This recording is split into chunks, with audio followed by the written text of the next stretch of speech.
Hi, everyone.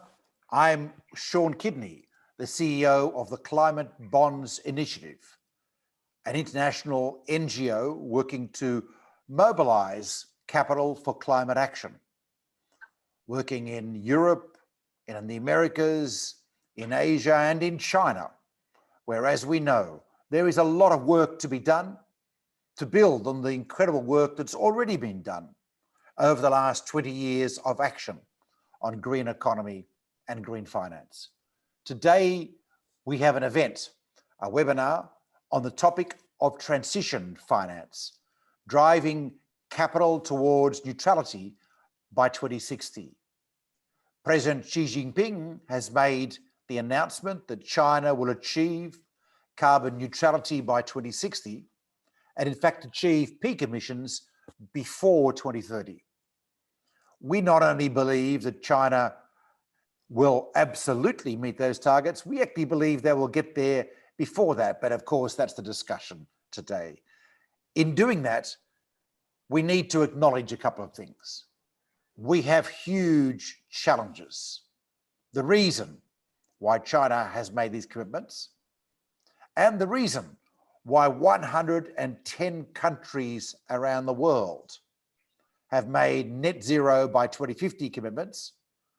Japan and Korea came in just after China, for example, is a recognition by the countries of the world, the signatories to the Paris Climate Change Agreement, that we are not doing as well as we should have on meeting our climate targets, and we need to step up action.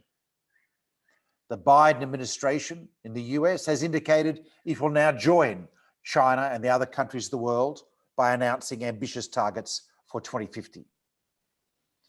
We have now consensus about what the shape of the future will look like around the world. It will be green and clean. It will be low carbon and climate resilient. What we're now on is a race to address the speed of the transition. To achieve our targets, we have a lot of work to do, and we have a lot of capital to deploy. This revolution in the world's economy, in the Chinese economy, will take about $90 trillion US of investment between now and 2050. This is a huge amount of capital, gigantic pipeline that's required, as well as a huge amount of projects to be developed. We need to be understanding it's not just building solar and wind energy.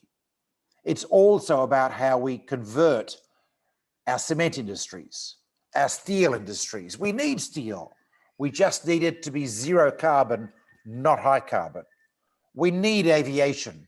We need to ensure low carbon aviation, not high carbon, and shipping, and oil and gas for that matter, with existing facilities need to see an improvement of emissions profile. There's a lot to be done. There's a lot of investment opportunity in all of this. That's what we're going to explore today. It is clear from the announcement of our leaders, the laudable, the positive, the productive announcements of the past year, made as part of a dramatic change of thinking in this time of a pandemic of COVID. It is clear that there is a commitment now to change, to build back better as we recover from this pandemic, which, by the way, is a climate incident when we look at it. It's rooted in pathogens jumping between species as a result of degraded biodiversity in parts of the world. This is not unique, by the way. We've had other things that could have got away, MERS, SARS. The Intergovernmental Panel on Climate Change has been saying for 30 years, we are likely to see pandemic after pandemic as a result of climate change changing our environmental conditions for action. So we shouldn't be surprised. The climate scientists were certainly not surprised. Change will not be linear. It'll be jagged. As we come out of every crisis, because there will be more, the Build Back Better mantra will become the norm. And of course, that's what we're going to do now. So this idea of transition finance is going to be explored a little bit by Michelle Horsfield, who's the Climate Transitions Manager at the Climate Bonds Initiative. She's going to do a short presentation. I do want to just draw attention to our esteemed, our speakers, our friends who've joined us today. We have first, instead of Liao Wan, we have Lu Wenqin, who's a Director of Green Finance Department of CECEP, who's stepping in because Liao Wan had to be called away to an urgent government meeting at short notice. However, I'm going to say we're very lucky to have Mr. Lu with us because he's the genius, he's the brains behind the work on green taxonomy and green definition in China. We also have our fantastic colleague, Lu Zhengwai, who's the chief economist of the China Industrial Bank.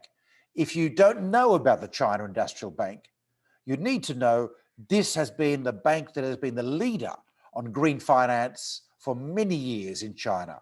It first created a sustainable finance department. It's been a pioneer in green bond issuance and many other measures. So we're very lucky to have Mr. Lu with us today. We have Tanguy Claquin, who is at Credit Agricole Corporate and Investment Bank, who is, oh, what can I say, probably the world's leading green bond banker. He has been a colleague of mine at the EU Technical Expert Group on Sustainable Finance, crafting taxonomy in Europe. He's been an architect of the European Union Green Bond Standard and many other measures, but above all, he is an extraordinarily successful green bond banker. We're lucky to have him today. And then finally, at the Asian Infrastructure Investment Bank, Stefan Shin. Stefan, you may not have heard of Stefan. He is the architect between the extraordinary commitment by the AIIB to climate bonds, to climate lending, the partnership they've done with Amundi to create a climate investment framework, and many other measures. The AIIB is really pushing the envelope and focusing on how it can drive transitions in markets as well as transitions in infrastructure. So, as you can see, I'm very excited by my panel. This is a very exciting group. To kick us off, I'd like to get Michelle to do a short presentation of thinking we've had so far on transitions. Please, Michelle. Thank you, Sean. I will just talk actually, instead of present. I've got some things I want to share, really based around the paper we published in September. We are all aware that meeting climate goals requires moving whole economies. The green bond market to date, dominated by renewable energy, buildings, transport and water infrastructure, has seen that there are key sectors that need to decarbonise and are not yet active at scale. We laid out a framework for wide participation to hit those global-wide, economy-wide climate goals in our white paper in September. It's a list, of a procurement list that sets criteria for transition activities. We also want to expand our standard and certification scheme and our databases to provide tools that investors and borrowers need. We want to support policymakers and regulators with our advisory services and taxonomy development expertise. Ultimately, we want to increase understanding of transition across the finance space, and this webinar is part of that. I look forward to hearing you all speak later on. I want to lay out a little of our white paper. I will give some examples and then talk about some of the principles that we need to avoid greenwashing. So our paper was essentially a proposal to the market on what a credible transition in the real world is about. My background is in heavy industry, and I know that this is not easy by any stretch of the imagination, but it's necessary. Our paper provides a framework for all the different types and dimensions of transition. We set out some principles and also a proposal for how a transition label might be used. It has three key features. These are the features that we think credible transition needs. Firstly, it must be ambitious. The underlying goal is rapid decarbonisation to align the global economy with the goals of the Paris Agreement. So we define a green transition. Secondly, it's got to be inclusive. It's got space for the traditionally green as well as the brown actors. And by that, I mean the green aspects like perhaps solar power, the renewables, the space that we have traditionally been in, but it has got to be incorporating those other heavy, high carbon emitters as well. Thirdly, and this is of interest, I'm sure, from the finance perspective, it's got to be flexible. So our proposals are broad enough to encompass both tied and general purpose finance. This is not just about bonds. So our paper gave some a structure classifying economic activities into one of 5 categories. There are some that are near zero already, like wind energy. There are some that are on a pathway to zero activity. For example, a shipping fleet operator. They currently operate on a fossil fuel-based fuel, but they could be based on something else. Thirdly, the no pathway. And these are things where, like long-haul passenger aviation, where we don't yet have a viable substitute. The fourth category, those interim activities that we need for the time being, but we hope won't be needed after 2050. And fifth, the stranded activities. So for example, electricity generation from solid fossil fuels. There are, of course, also enabling technologies that will come as part of the transition, like hydrogen, for example. I give 3 examples next. First one is cement production. We feel this is an example that fits in the pathway to zero. And transition here means decarbonising the activity as fast as possible. Decarbonising measures initially could be to change the energy source, maximise energy efficiency. And over time, the activity would shift so that the entity becomes a low carbon cement producer. Second example, an interim category. Let's say operating a gas network. Transition here means phasing out the activity in line with their future sunset date, and in the meantime, decarbonising them as fast as possible. Initially, it could be about stopping fugitive emissions. The activity then could move to becoming a low carbon hydrogen distribution network. The third example is stranded activities. Say, for example, operating a coal-fired power station. Transition for this category means phasing out activities with immediate effect, and at the same time taking measures that can deliver the substantial emissions reductions in those activities so that we don't result with a lock-in. Over time, we would look to shift that from being a producer of power from coal to being a low carbon power producer.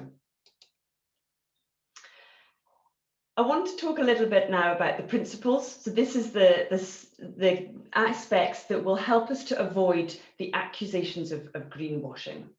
And by extension, of course, associated financing of that transition will also be credible. So the first one is that it needs to be in line with the 1.5 degree trajectory. So this is about having plans in place that will meet that Paris goal. Secondly, it should be driven by science and scientists so that it's consistent for all. It needs to be harmonized across countries, but needs to also have some local flexibilities. It is tricky to navigate at present. The third principle, it's a technical one. that we need to count our own actions. And we're also suggesting not to count scope 3 downstream emissions because they're out with our control.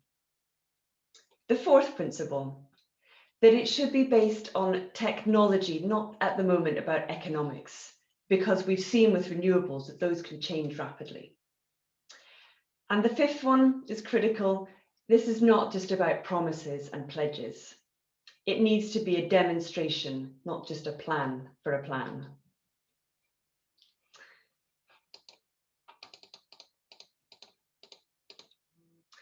So our contribution, we will be expanding the climate bond standard and certification scheme.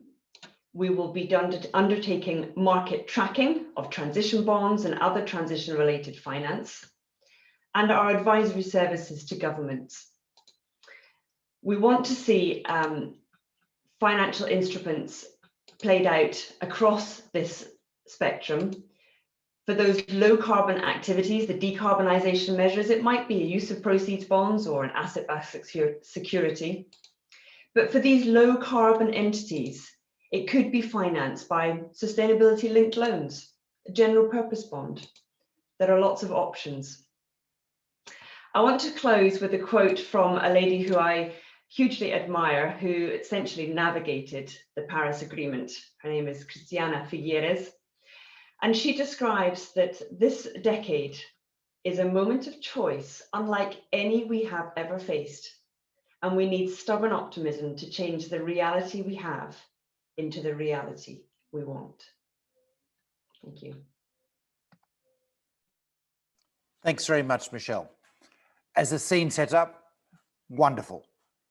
I now want to ask my good friend, Mr. Lu Wenqin from the CECEP. What you need to know about his work is that he and his team have been responsible for the drafting of China's green industry guidelines and green bond catalogues or green projects catalogues. And he's now also helping develop the new climate finance and investment regime for the Ministry of Ecology and Environment. He's working across a range of areas. Wenqin, can I ask you about something close to my heart, opportunities? What do you see as the big opportunities in China around transition finance and also the hurdles while you're at it? We need to look at both sides of the coin. Over to you.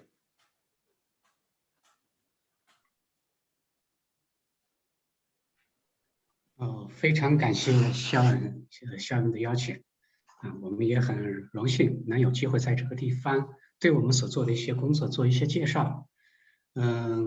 关于转型金融，我们想就是说，刚才肖恩也谈到了我们在整个中国绿色金融标准方面做的一些工作，但是呢，具体到中国这个层面呢，我们觉得就是说，现在转型金融提出来这个课题是非常好的一个想法。为什么呢？我们中国这个就是说，在现在国民经济的产业这个发展阶段呢，我们的这个制造业的比例是非常高的，然后我们能源转型也面对非常大的一个压力。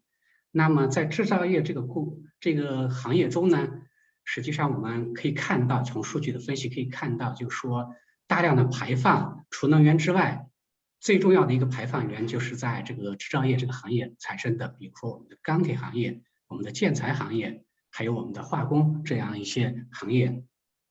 但是这些行业呢，就是说我们可以看到，可以说它既是一个减排空间非常广阔的一个领域，对我们的2摄氏度的目标、1.5摄氏度的目标非常有贡献大的一个领域。另一方面呢，它就说也是我们前面就说是，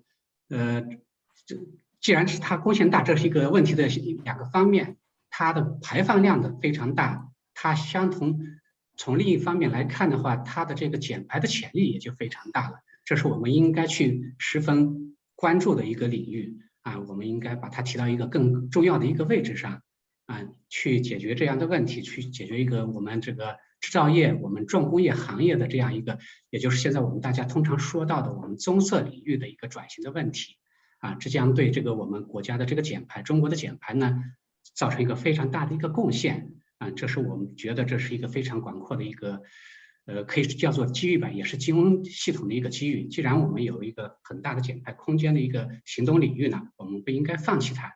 那么从另一方面，我想谈谈这个转型就说转型领域的一个挑战。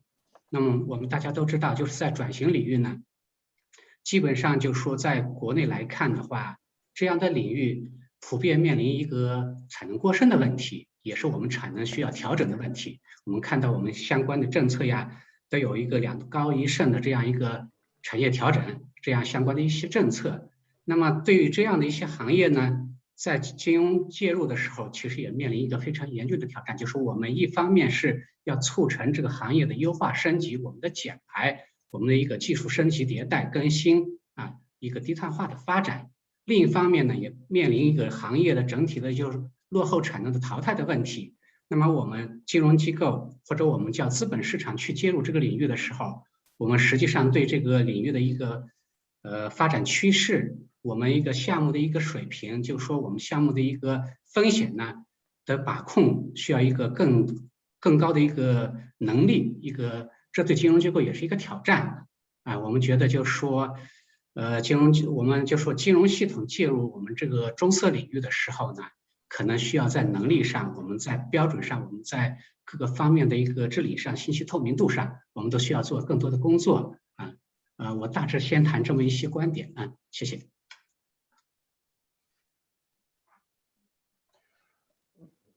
If you were to pick a few sectors you thought were most urgent or where the biggest opportunities were, what would they be? Energy, transport, steel? Give us a sense of the investor opportunities.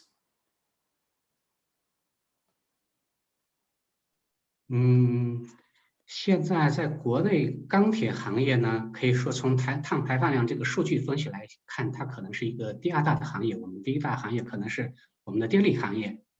那么，但是呢，在国内钢铁行业呢，相对的来讲，它的这个产能已经到了一个收缩的阶段。那么在其他领域呢，我们建材领域可能也面临同样的一些情况。除此之外呢，我想在其他的领域，就说是不但是有一个就说是空间，也可能有更多的机会。我想这个中国的现在我们大家也提到，就说是一些产业，我最近也了解到，我们一些地方呢，我们一些钢铁企业呢，我们都开始做这个碳达峰、碳中和这样的一些课题的这样研究，就具体想探索，就说是想明确我们钢铁具体怎么转型。我们以前钢铁行业呢，可能将重点放在这个污染治理这样一个环节上，现在呢，可能要把这样的一个问题要放在一块考虑，我们能不能直接通过一些技术的升级手段，我们在治理污染的同时，我们也达到一个那个低碳零碳转型的这样目标。比如说我们的氢能炼钢，现在我们大家都提到了这样的一些设想。那么这个行业的技术发展呢，到底是一个什么趋势呢？我想最近都是一个重点，这行业非常大的一个重点。我想呢，除了钢铁行业之外，其他行业包括我们的水泥行业，可能都存在这样的问题。我想这都会有很多的一些机会存在啊，谢谢。The iron and steel industry has already seen some fantastic announcements. Baowu Steel has announced a drive towards low carbon steel. So we hope to see a lot happening. Of course, China on cement is so important because more cement has been poured in China in the last few years than the rest of the world combined. Some of the statistics around cement are extraordinary. So there are opportunities there. Lu Zhengwei, you're looking at this from the point of view of one of China's largest banks, and of course the bank that's been at a leader of green finance.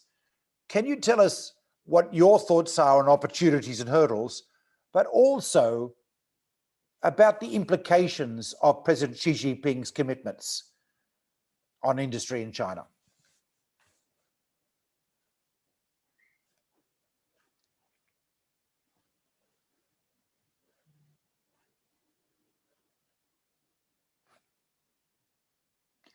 You're on mute, I'm afraid.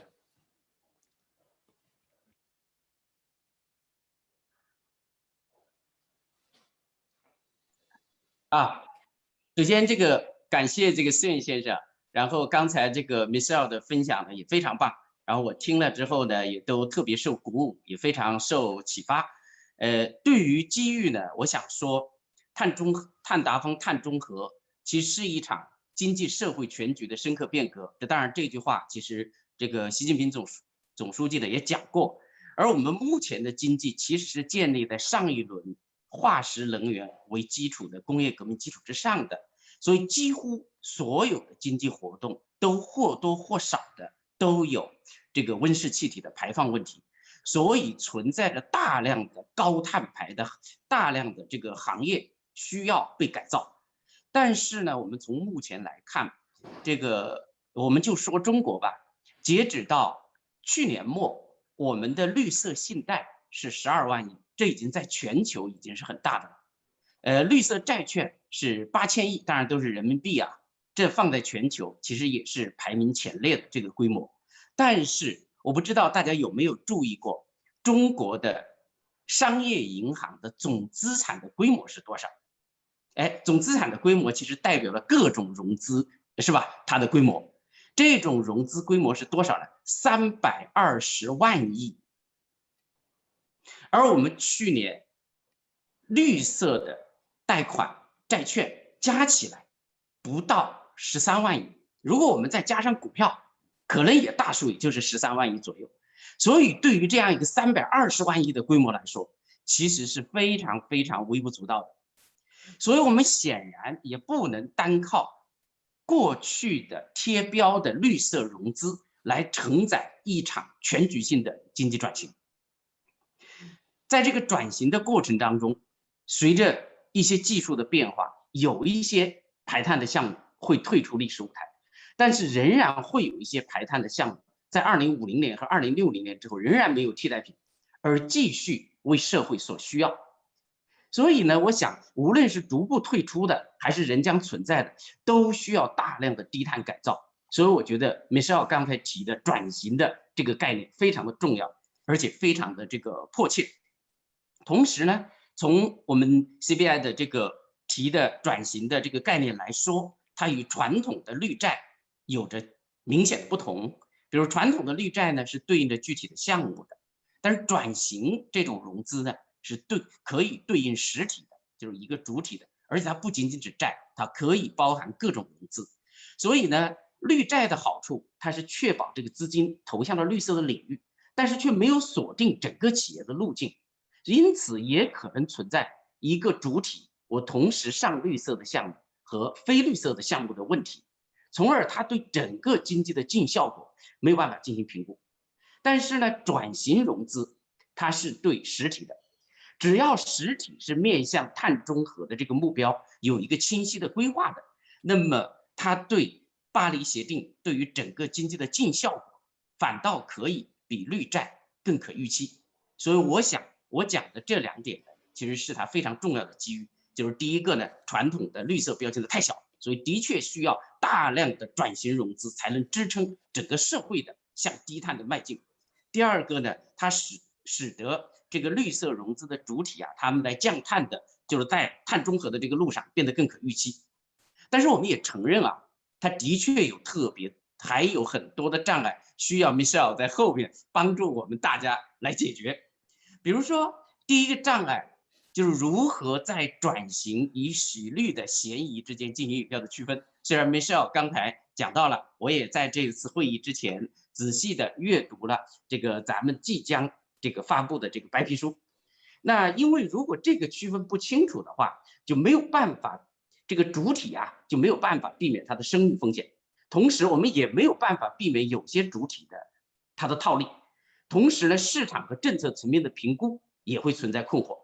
那我们也看到咱们 CBI 的这个白皮书讲了几个原则，比如说讲到了是否存在这个有替代技术选择的问题，那就是如果有替代技术选择，你应该选择这个排碳更低的技术，包括甚至有必要设定阈值。第二个呢，也讲到了企业的战略规划是否与巴黎协定相衔接的问题，这个呢，我觉得看起来都有很好的区分的能力。但是我举一个例子，大家立刻就会有点糊涂了。比如说，提高燃煤电厂的效率，我们可能不能算转型融资。但是呢，煤气层的运输、天然气的发电却都算转型金融。而事实上，发电有更好的方式啊，没事，是吧？比如说我们有光伏，我们有风能啊，我们还可以有水电，是吧？所以呢，为什么这个同样是化石能源的天然气的发电就可以算呢？虽然我知道它比这个煤炭的发电排碳可能至少要低一半，对吧？好，这是我想说的它的第一个障碍，就是怎么区分转型和洗绿之间的这个概念的问题。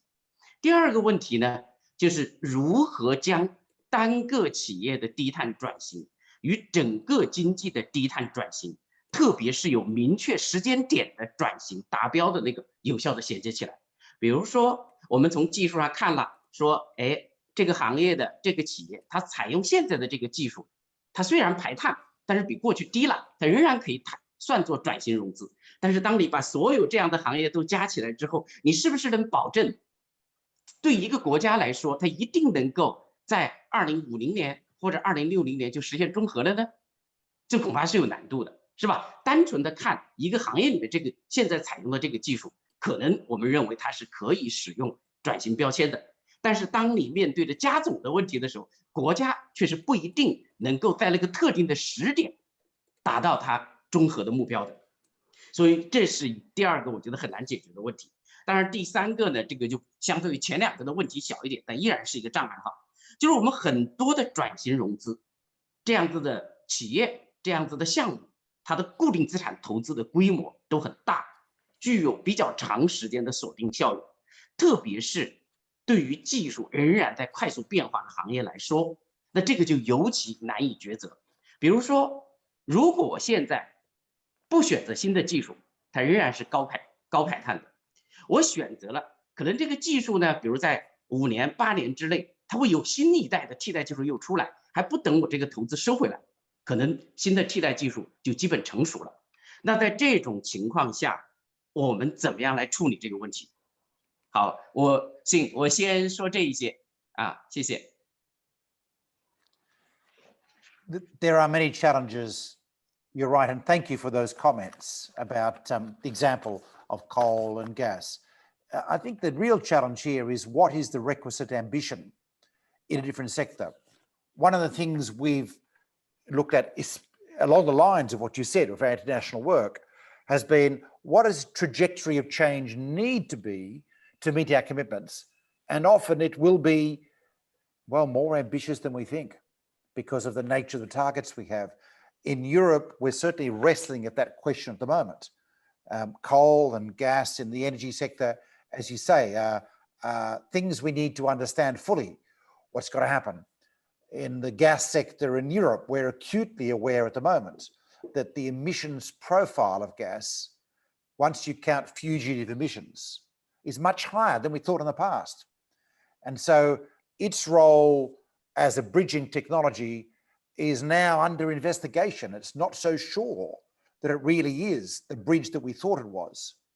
It's looking like it might be necessary for us to meet our targets, to look for ways to leapfrog to green energy and clean energy without using gas. And I think steel is a good example where it's clear that we need to bring the price of green hydrogen generated by renewable energy, down quickly so that we can switch to that rather than have to use gas, go from coke and coal to gas in between if we meet our targets. If we have a shallow transition and we go to gas and then later to green hydrogen, it doesn't look like we can meet these critically important targets that we've set ourselves. This discussion, this examination is the important task for this year. I mean, of course, this is what Lu Wenqing is working on in his work at CECEP. But before I go back to Lu Wenqing about this, I just want to say that it's fantastic, your commitment to this question and examining it. We at Climate Bonds are very committed to working with Chinese organizations, institutions, and banks in supporting this transition to understand what we have to do. But so is Credit Agricole, CIB. So I want to use this as a segue to welcome Tongi to the panel, who has been a leader in mobilizing international capital for the Chinese green finance market. And we've seen in the last year, as the Chinese economy has grown faster, well, quickly, while other economies are still caught in the brutal impact of the pandemic, an inflow of funds into China from Europe and other countries, much of it looking for green. In this transitions agenda, Tongi, where do you see the opportunities coming up? What's your reading of the landscape at the moment? Over to you. Thank you, Sean. Can you hear me well? Perfect. Good. So good morning from Paris here, where the spring is coming now, a bit earlier every year. So yesterday was almost a summer day in Paris. And I think it's also the same in Asia from my friends there. So in fact, climate change is something that we try to see earlier and earlier in the year. So in fact, how do I see the landscape? I will come to this point very clearly. I want to comment on some of the remarks that were made before by our esteemed colleague from China. Clearly, what for me it underlines is that the most important difficulty that we have right now in this market, in order to avoid greenwashing and in order to channel more investment into a green project, is science. Actually, I mean, this is what we need more, because if you think about the example of coal to gas, which is a very valid one, and I think Crédit Agricole has been supporting the idea that in selected area in given country, and that's very true in China, we need to have more gas with an energy efficient, with avoidance of leakages and so on. But if we are able to do that, and if we are able to avoid any fugitive emission, in fact, gas is better than coal. But in order to demonstrate that, to convince investors, to convince market observers, to convince the policymaker, we need to have the science behind us. And it's not so much the science that we used to know well, which is the science of climate change, but it's really the science of the energy system. Can you guarantee somehow that if you put this gas power plant at this place, it will displace some coal production elsewhere? And this is a question that is not always easy to solve. And that's the example for coal to gas, but we have many other examples where you were looking at the technology. There is a potential demonstration that this technology has a strong climate impact, but some other people would have a different view on exactly the same, because they would have the calculation that is not on the same parameter, not on the same scope. And in fact, many players in this market are not experts in those topics, and they can rapidly go in one direction and the others, and actually in good faith made choices that sometimes are not well informed from a scientific background, first thing. And second thing, the science itself of this question of carbon reporting is still in its infancy, to be frank. And Sean, you would, I think, agree with that. I mean, in the last 10 years, we have seen a lot of progress driven by the green bond market and by the sustainable finance in general. That is one of the big outcomes of this market. I mean, the attention that has been given to calculation in carbon, but we are still lacking, I would say, a real accounting system that is well recognized everywhere, that is really solid from a scientific standpoint, to tell this given investment or this given asset as this given carbon footprint. And I recognize, I mean, it's nobody's fault. I mean, it's just that we don't have right now the full scientific element. So that's one important element, I think. And I think for this reason, I mean, we will probably see the definition of what is green evolve somehow, or being localized initially. So we will have a taxonomy in Europe. We already have an embryo taxonomy on which, Sean, you've worked a lot, and I have tried to contribute to, and so it's going to move forward. We will probably have, at some point, with the same level of detail, something in China. I hope so. I know the Chinese people, they want to have it, and so I think we will have it. We will have it in the US, but initially, because of the political and because of the industrial reality of those countries, this will not be the same. I hope it will converge very fast. I think this is the most important element probably for the market going forward, is to make sure that the definition of those taxonomies that will exist in various countries will converge rapidly, because the science is the same everywhere, because the planet is the same everywhere.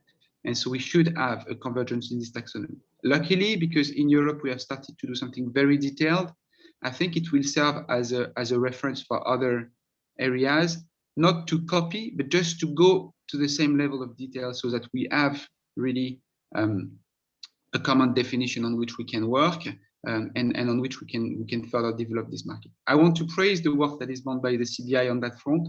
Clearly, really an unparalleled commitment to the European taxonomy, despite the fact that you're not a European as an organization. I know that you're doing exactly the same in other jurisdictions, and I think clearly the CBI is playing a role in trying to align, to make sure that the various policymakers in various countries are aligning those taxonomies. This is a key element, and I'm really very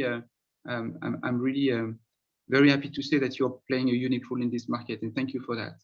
What I want to underline too is a recent survey that was done by the European Investment Bank, but it could have been done by anybody else, asking people everywhere in the world what they are ready to give up in order to manage climate change mitigation. Are they ready to give up eating a bit of meat, or eating or flying or streaming or whatever? And it's what is very striking is that the outcome of this survey is the same in China, in Europe, in every European country, and in the US, meaning that citizens of the world, at the end of the day, when we're talking about their individual choices, they are the same. So we have the same science, the same planet, the same feeling, gut feeling about what needs to be done. In fact, this is not the same economy, it's not the same history in all countries. So for this reason, it will take time to converge, but I think this will come. So that's a very high level analysis maybe, but I just wanted to underline those points. Now, very clearly in China right now, we have the chance of having issuers which are ready to innovate and which are ready to test ideas and to test new structure. We have done transition bond in China.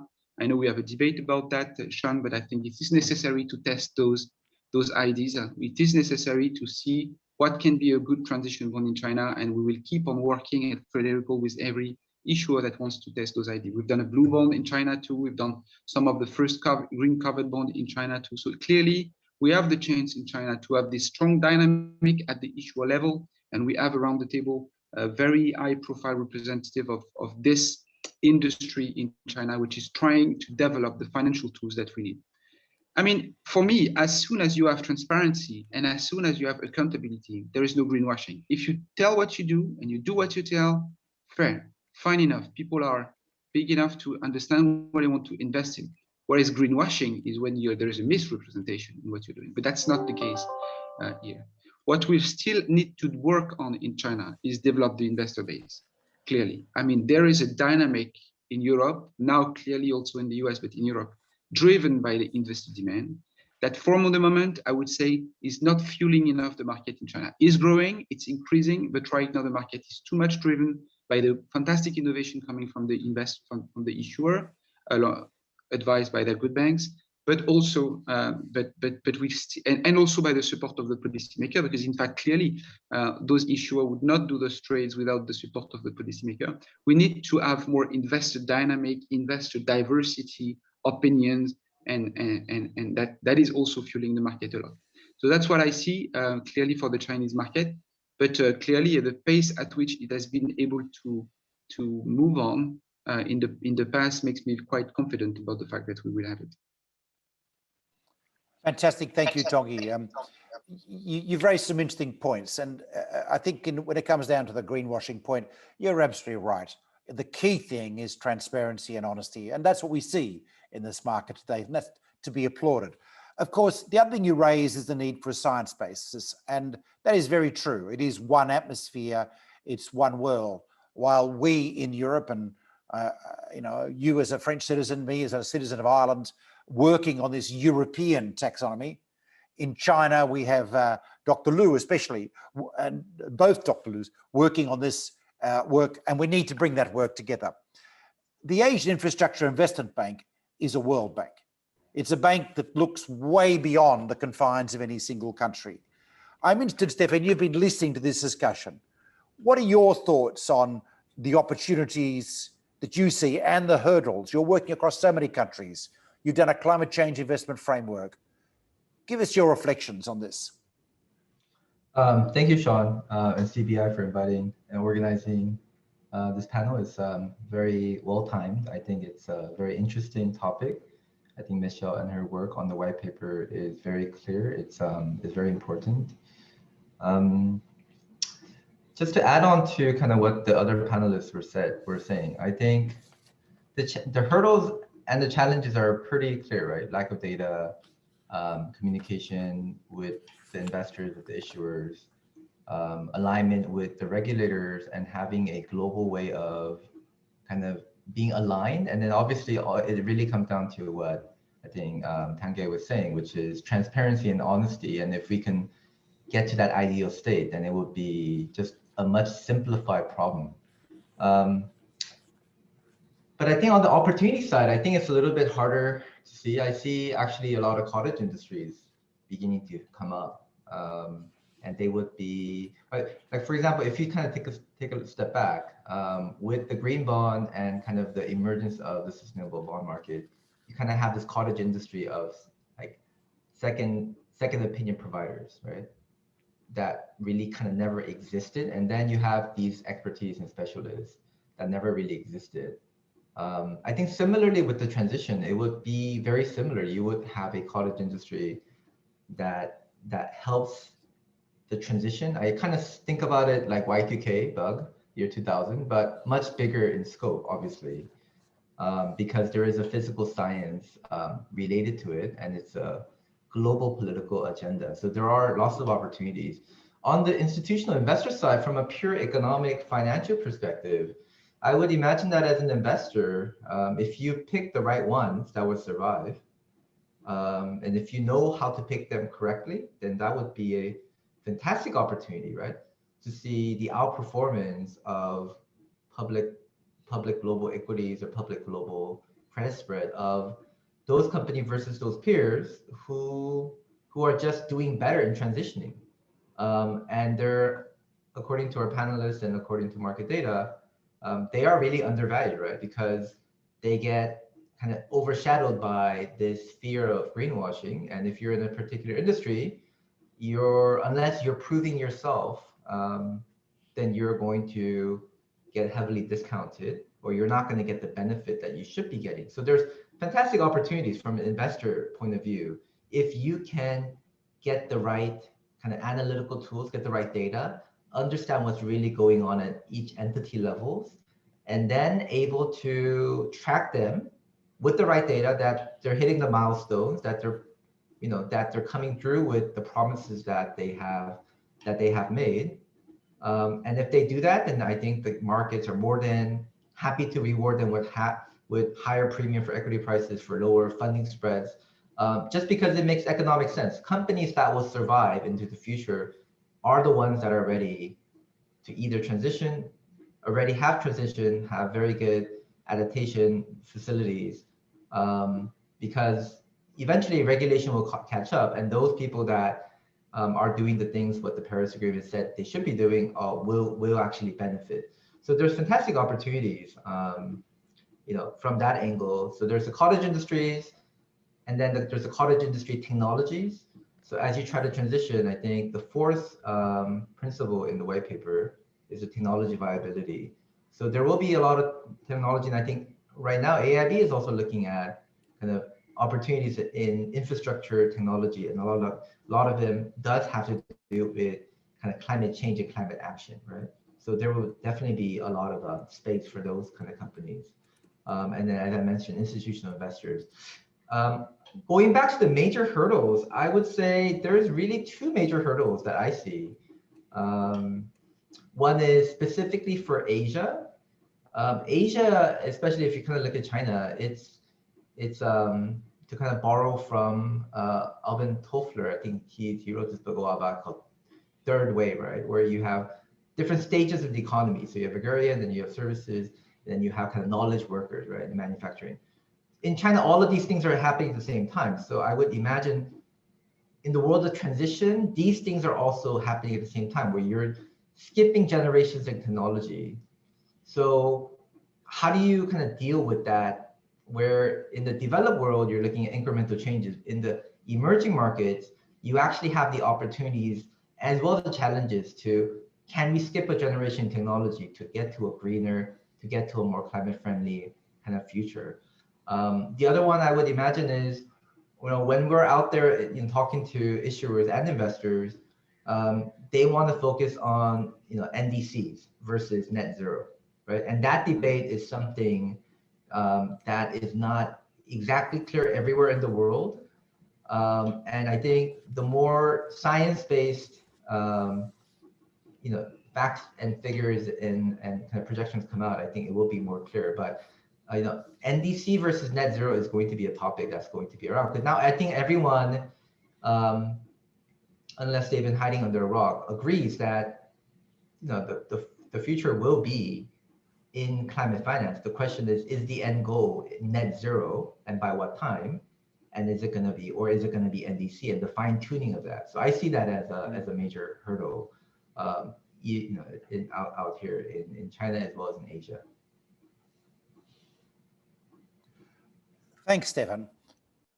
So really what you're saying is we need clearer guidance here on what's got to be done, because these are questions of science, which then guide it. And one of the, I think, features of the work that's been happening with the Green Projects Catalogue, Lu Wenqing, and I'll ask Lu to comment on what you've just said in a minute, and the work we've done in Europe around a science-based approach to taxonomy, is to try and flesh out these questions to provide guidance. Not always perfect, but to make it easier for everyone.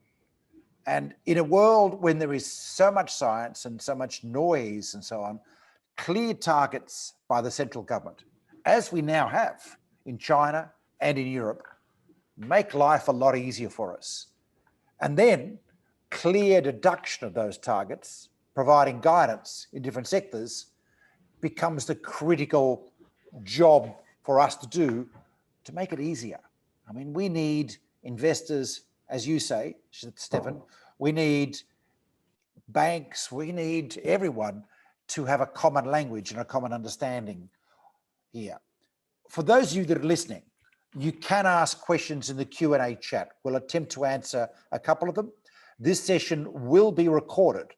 You'll be able to get a copy via climatebonds.net, where you will see a webinars page. In other words, you'll be able to listen to points that you weren't sure about in the first reading.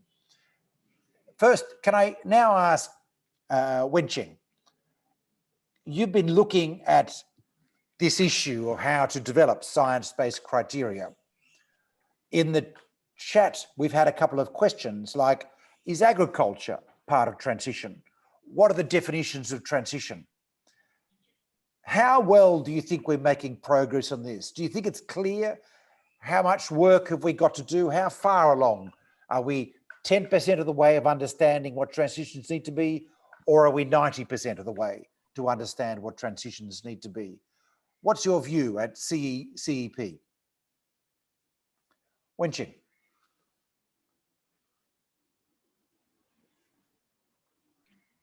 非常感谢这个小冉，就是说这是一位观众提的问题是吧？因为这是一个农业的问题，如果是客观的讲，我们对农业也不是非常的了解。如果说涉及到一些技术的细节、一些标准的细节，我想我们可能不会解答的非常清楚。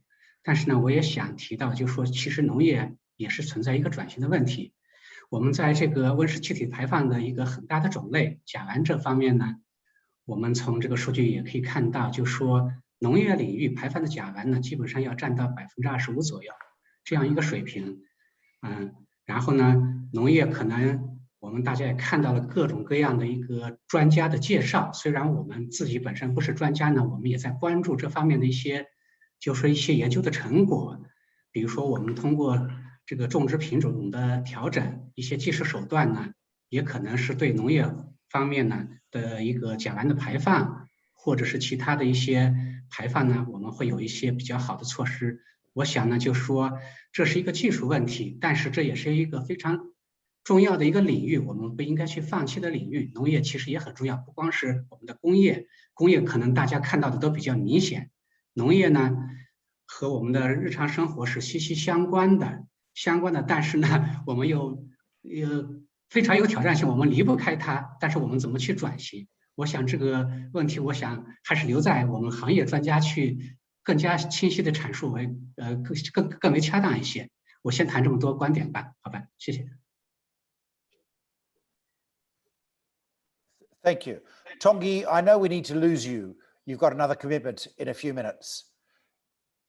Can I ask you for some final remarks about the sense of opportunity about this? Is this going to be big? Is this going to be niche? What do you think is going to happen? No, it's going to be big. It's already big, and it's going to be big. I think at the moment where you have issuers like sovereign or multilateral, like the European Union issuing billions and billions, it means we'll have portfolios of billions, and that's true for central bank too. In fact, it means that at some point we may have also the Chinese government issuing green bonds, certainly, or maybe the US government issuing green bonds, certainly. So we'll have billions. And I think we will have also billions of sustainability-linked bond, this market emerging right now and coming as a tsunami. So this will not be niche anymore, that's for sure. I think we will have those elements of sustainability, be it through use of proceeds or through trajectories into financial market. The question will in fact be the quality and the integrity of what we are able to do and how it will move the needle in terms of channeling more investment toward green assets and distracting investment from the stranded asset that were, or the future stranded asset that were mentioned earlier on. And so that's why, again, I insist on my first point. I think designing, if you look at investment bank, we are here also to drive, to assist our client in this market. It's not anymore right now what you need to do a green bond or what are the specificities of this product that will become mainstream because it's going to be big, but how to drive them into the science, in fact, as I said before. How green it is and how best practice it is and how is it moving the needle? That would be the next big question into this already very big market. Thank you, Tongi, for those hopeful words. Thanks for joining us. We need to move into wrap up. We've got a lot of questions. We're going to answer those as much as we can by text. We'll keep the lines open. But I need to go to speakers to ask for some final comments. And Tongi, we appreciate if you've got to drop off. Thank you for joining us. Bye-bye. Bye-bye. Thank you. Thank you. Can I ask you, Seng-Wei, Dr. Liu, from China Industrial Bank's perspective, what do you see as the problems getting this going? Do you agree with Tongi says about the difficulty of getting the science-based? You made some comments along these lines about the need to understand the coal, the gas, the transition to others. Is this that hard? You've been a critical player at CIB in getting the green finance market going. So you should know.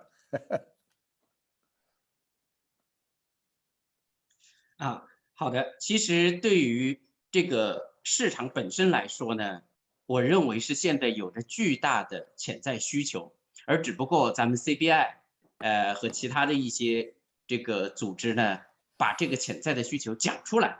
因为我刚才已经讲了，仅仅靠传统的绿色的融资无法支撑起整个经济的转型。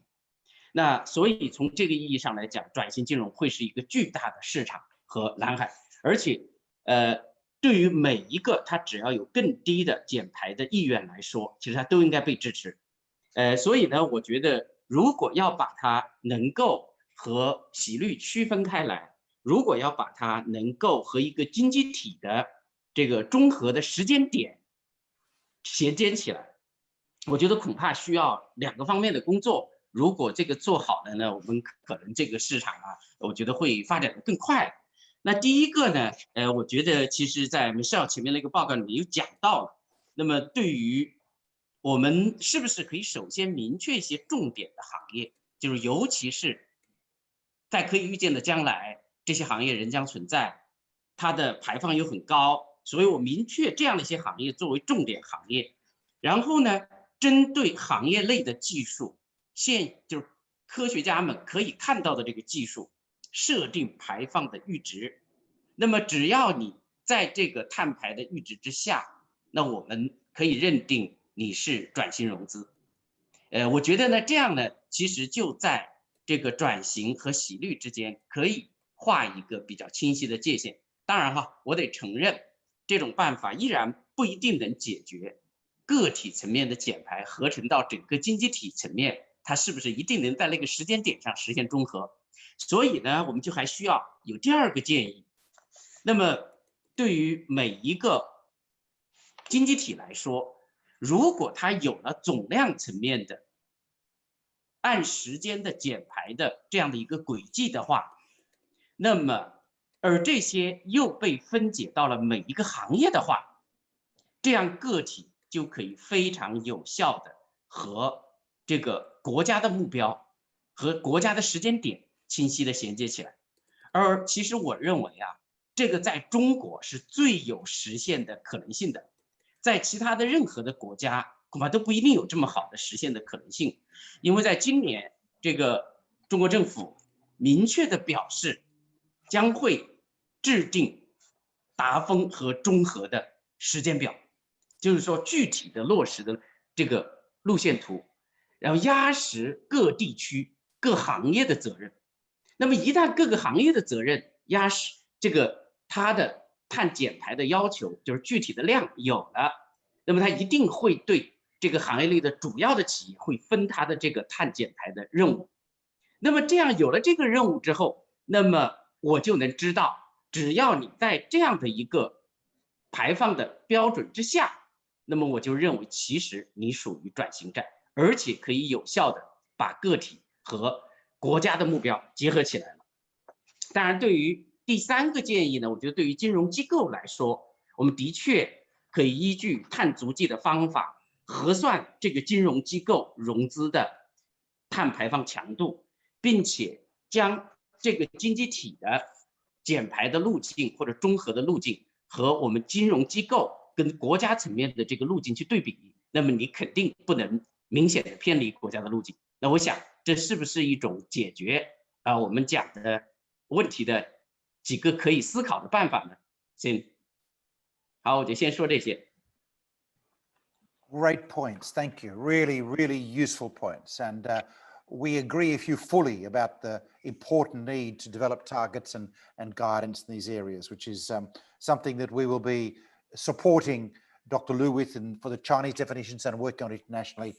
And I hope, Zhenguai, working with you to be able to guide the market going forward. Stefan, can I go to you for final remarks? Help us wrap up the thinking here. How do we take this forward? Thank you. So again, science, very important, and having a connection with what you're doing in terms of transition and the science of it to kind of a Paris Agreement, or at least the national, and then from the national to kind of the Paris Agreement is very important. But I think on a very detailed level, I think the white paper mentions several issuances that were done with transition as a theme. I think we need to have, since the white paper, I think we now know how to frame it better. So when I say frame it better, what's ironic is the institutional investors really want to buy things that make sense for them and from a climate perspective. They want to do the right thing, and the issuers also kind of want to do the right thing. So I think ironically, what gets missed is the communication, and with the framework and with kind of all the work that's being done, I think that is getting better and better. We just need more cases of it. So we need cases of successful transitioning companies that issues bonds, that communicates in the right way, using the right vocabulary, having the right milestones with the correct kind of science that backs them up, that people think is credible, and then hitting the milestones. And if we have more of those, then I think it becomes a very credible market.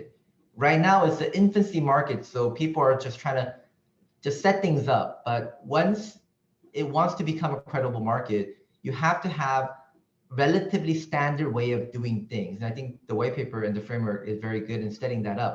We just need now more transition bonds by real issuers with real investor purchasing and actually building that track record in the market for various different sectors. And I think AIB as a multilateral, we're very interested in doing that, like rolling up our sleeves, getting really dirty into it, and just really helping and communicating the corporate strategy of transformation and transition to the capital markets by helping them communicate better, setting up the route milestones, and then helping them to verify and use the scientific methods to do that, and not making only pledges, but really actionable, kind of like measurable, those type of things. So we want to not only do one, but we want to do a series of them to really show both the investor community how it should be done, and also the issuers how they need to proceed in order to be convincing and credible to the market. So we're interested in doing that. So whoever is out there, please contact us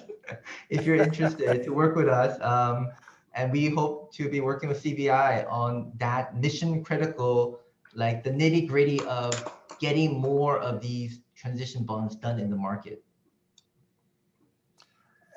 Thank you, Stefan. It's going to be our privilege to work with you in taking this forward. We need to wrap up. Can I ask Lu Wenqing from CCP? You're at the heart of this. What's the next step for you? What's going to happen next?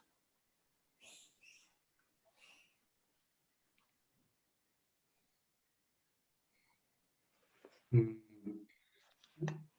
这个非常感谢提问啊。这个我想呢，就是说，在中国我们绿色金融市场的一个发展呢，是有一个比较良好的经验。我们采取了这个自上而下的这个推动。那么，相对于市场的一个自发的一个行为呢，我们可以看到这样的一个，就说我们的力度还有我们的这个规范的建立呢，可能相对就会更有一些动力存在。我们的政策的边界的条件，可能就适当的走在了一些前面的领先的这样一个地位。我想呢，这都是一个比较良好的做法。我们会把这个自上而下的推动和自下而上的这样的一个投资者这个驱动呢，我们良好的结合起来。就是我们最近也在学各个部委的一些文件，包括我们人民银行行长的一些，就是说政策精神讲话了。我们觉得，就是说他也提到了我们怎么去适应气候，继续完善我们金融的一些体系、政策激励的体系标准，包括我们银行要和这个气候应对气候相关的一个适应，就说是政策的一个调整吧，继续的一个完善。我想呢，就是刚才几位嘉宾也谈到了，就是说我非常赞同刚才鲁政委还是 Steven 提到的。我们转型金融实际上相对于我们绿色金融呢，面临更大的一个挑战。我们就说是在项目的技术的识别上、标准上，我们可能会有更高的一些要求。为了避免洗绿呢，我们实际上需要在这个我们的一个具体的项目的标准上面，我们比如说我们的排放标准，我们的一些方法学，我们碳排放测算的一些方法学。这些都是非常关键的一些基础的一些措施，我们必须要跟上，我们必须要集中专家力量继续完善这一块然后我们以便为这个我们金融机构吧，我们提供一个更好的一个支持我想提这么一些观点吧，谢谢。Fantastic. Thank you so much. Michelle, you started us off. Finish off. Final reflection. Sure, I completely echo what he just said. It's absolutely essential that we talk, that we work on this together. A comprehensive explanation for everything might decrease uncertainty and anxiety, but I'm convinced it's only with uncertainty that human creativity is unleashed. I applaud all of the efforts that our speakers are doing in this space. And I leave you with that final comment from Cristiana Figueres. that it is up to us to transform the reality we have to the reality we want. Thank you, Michelle. A beautiful finish. You've heard a lot about our challenges. You've heard a lot about, on this session, what transition looks like. You've also heard that it's the science that counts. You've heard from Lu Zhengwei, you've heard from Tanguy Claquin, from Stephen Chin, and so on. And that is what we're going to see this year, a lot more science. We will make it easier for everyone through this process to know what to do. And that will unleash a tsunami of capital market engagement and involvement, led by the Asian Infrastructure Investment Bank and by the Industrial Bank of China. We will see more preferences for governments for this. Incentives will become the norm. Of course, while we're looking to the brutal truth of last year's pandemic, and this year's in many countries like Paris, we're in lockdown, we also need to look to the new reality around 110 countries committing to net zero and carbon neutrality targets. This is now the majority of the world's GDP, looking to the certainty of change going forward. This year, we should be working on how we collaborate better on the science, like Michelle, like Wenjing says, and on other matters too. There's lots of talk of carbon tariffs in Europe. There's lots of talk of trade wars between China and the US. This won't go away, but I think there will be something new, which is talk of a green window between our economies. Think of this as zero tariffs for zero carbon steel. The green window will be, must be, a critical part of our thinking going forward to encourage all our economies to collaborate, to work together. Europe, China, the US, Japan, the UK, to be shifting to the targets that we've all agreed we need to achieve. A thought for you.